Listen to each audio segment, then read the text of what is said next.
this is Jennifer Way, intuitive consultant. Thank you so much for joining me today. Today's video is going to be about shadow work. It's going to be a slightly different take on shadow work, on the ideas that you've probably heard in spiritual circles, or even if you've read some psychology books, or if there's any kind of metaphysical or esoteric thing that you study regarding this. The reason it's going to be a little bit different is because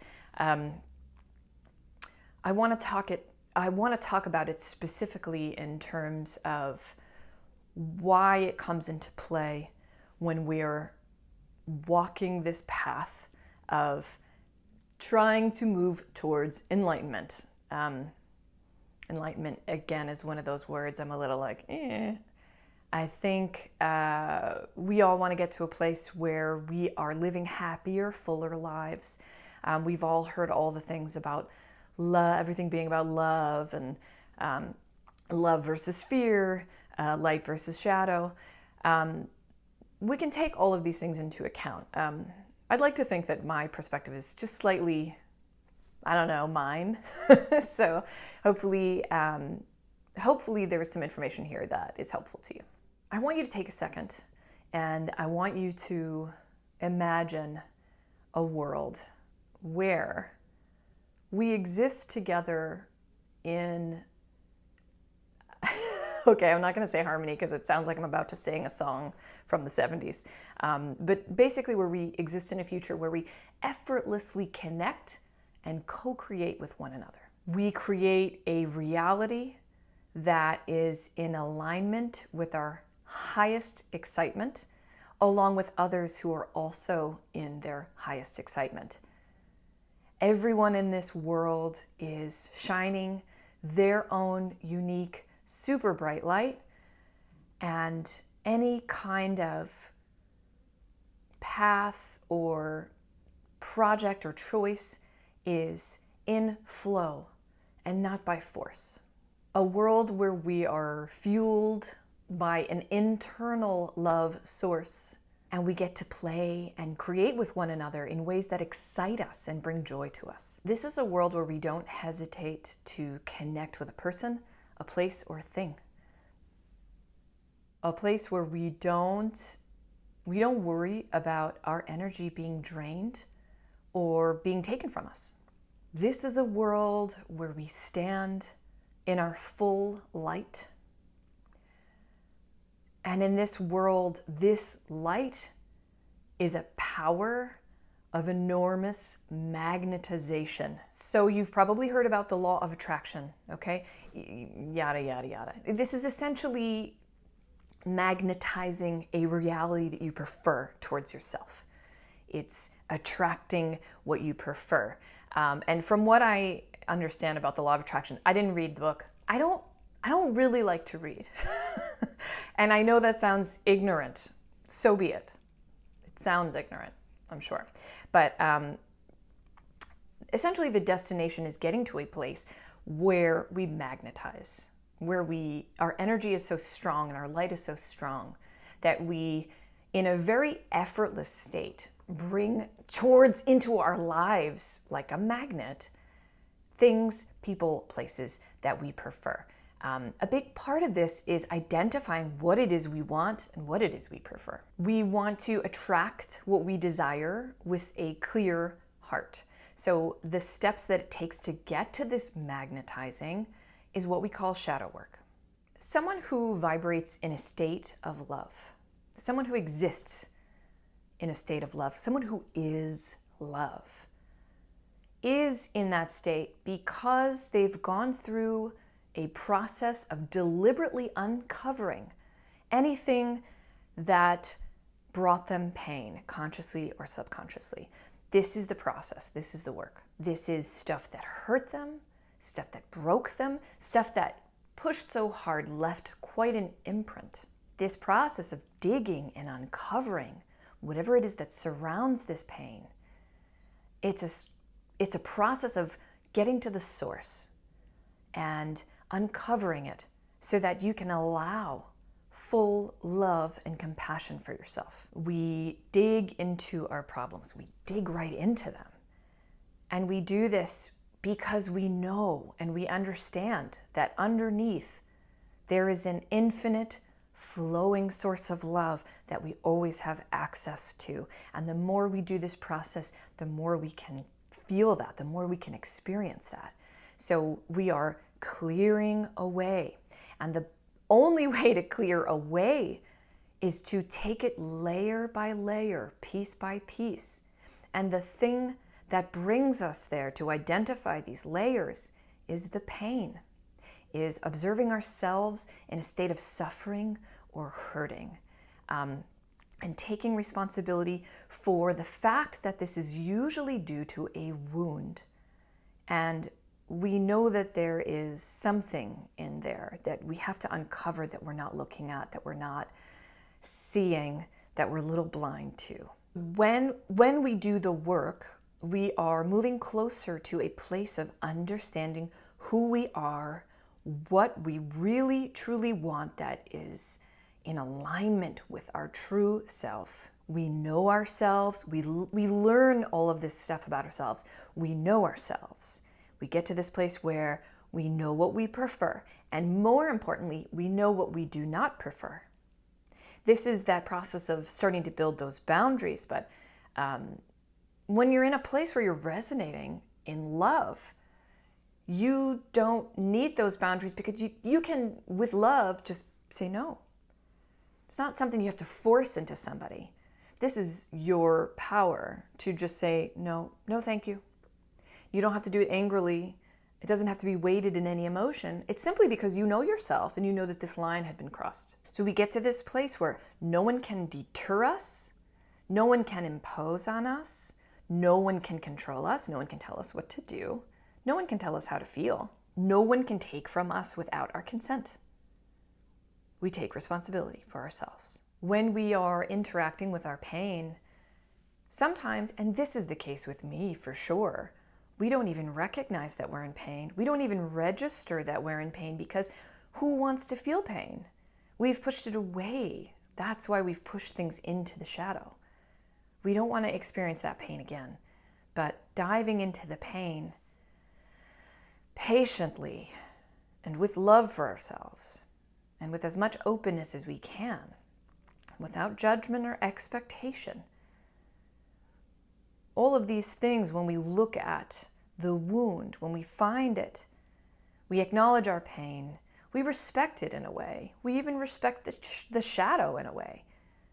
And it all becomes part of the process. You know, shadow work is bringing to light parts that we've hidden. And I'll kind of go into this a little bit. I had a sort of, to be honest, I had a little interaction with a dark energy.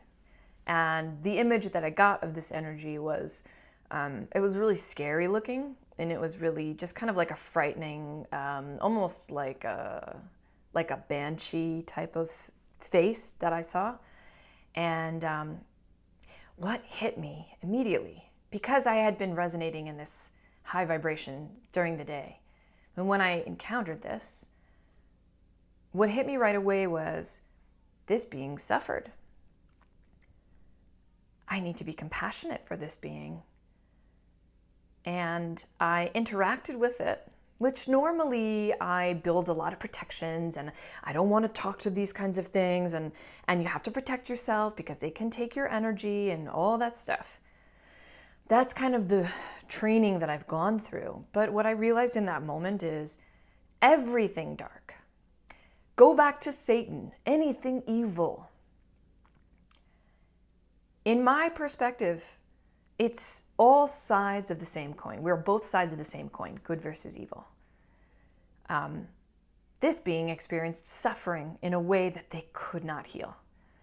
They weren't, yes, and we talk about energy vampires and these kinds of beings who can't generate their own love or recognize that there is this infinite source of love within once they've healed these things. They stay in a state where they absolutely can't look at these things, and it becomes deeper and darker and deeper and darker, and what we consider more evil. But in my perspective, the source of it was suffering, was pain. When I gave this being a little bit of that, I'm so sorry, I get it. I see you. And I didn't feel any fear. It just dissipated. Any fear I would see at seeing this horrific face, it didn't even hit me because I was already resonating at a high vibration, like I said before. And this being, the face changed, and it changed to a sad, sad face, and then it disappeared. So it really threw me because this goes against everything I've kind of studied and learned in terms of dark energy and dark entities. So anything that is evil always came from a place of suffering. And if we can get to a place where we can effortlessly deliver compassion towards this, or just register compassion because there was suffering, it won't affect us. It's not going to have that power over us, right? So this was just kind of an interesting little awakening that I experienced this week. And I realized everything that we associate with dark and evil, these are constructs that we've built. We needed to identify things. We needed to put them into neat little boxes so that we could have a little power over them. But the reality is we've put ourselves in those boxes. Ourselves consist of these dark energies as well. We have the capacity to experience and vibrate in that frequency as well. We're two sides of the same coin. This is part of us. I almost was like, okay, maybe they're not energy vampires because we think of them as these evil, Maybe they're energy deficient. And yes, they do want your source of energy, but they'll get that through giving fear to you. Fear will sort of lower your energetic immune system, and then you won't have that power to vibrate in love, vibrate in that light. Because when you're vibrating in that light, you don't need to set protections. And the more work you do, you'll get to that point. But this is all part of the shadow work. And if we maybe look at the shadow not with such like fear and, resistance, and we allow it, even with looking at these dark things, we can then find compassion for ourselves, for those dark parts within ourselves. And we're going to experience these dark parts again. We enter into depression. A lot of times these are justified depressions because it's something having to do with a pain that we experienced. The hurt and the pain is like the gift and the lesson.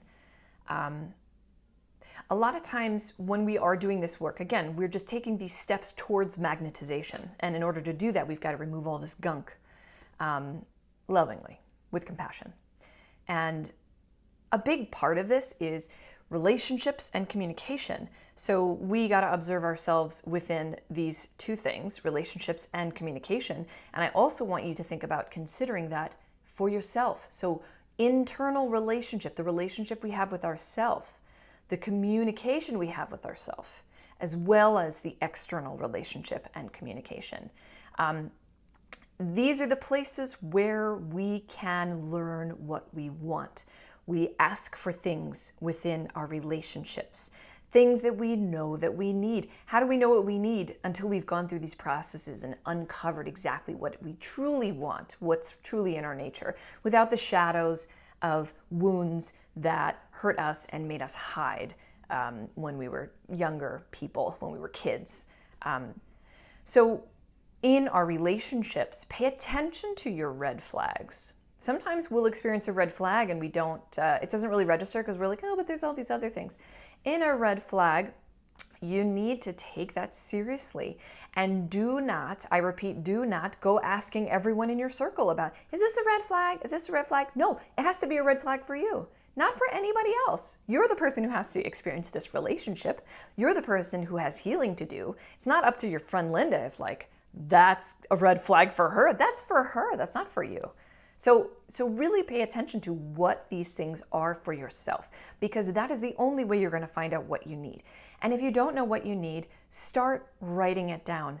Think about it during the day. When you come up with it, write it down. You need to give a voice to your needs. No one is going to give you what you need without you saying it or asking for it. You have to be the one to advocate for that, okay? If you find that you're not receiving what you want, it's also possible that you have trouble receiving in general. This is a very common thing. I totally have trouble receiving love. Light and shadow are very real in our world. Good and evil are constructs, so we just have to be careful to tell the difference between those two things. We need both light and shadow right now in this particular world that we exist in order to heal. It shows us where we do need the healing. As we're doing this work and this beautiful work of uncovering the wound, consciously showing love into it, we really want to make sure that we pay attention to what we need. We also just want to try not to be frightened. This is part of our existence right now. We are all going through this process of shadow work. Just remember, the greater your light, the bigger your magnet. And the bigger ease you will have in bringing whatever you prefer into your life. Appreciate and have compassion for both sides of yourself and for all living things. I hope you have a great week. Take it easy on yourself. This shit is hard. I love you, and I'll talk to you next week. Bye.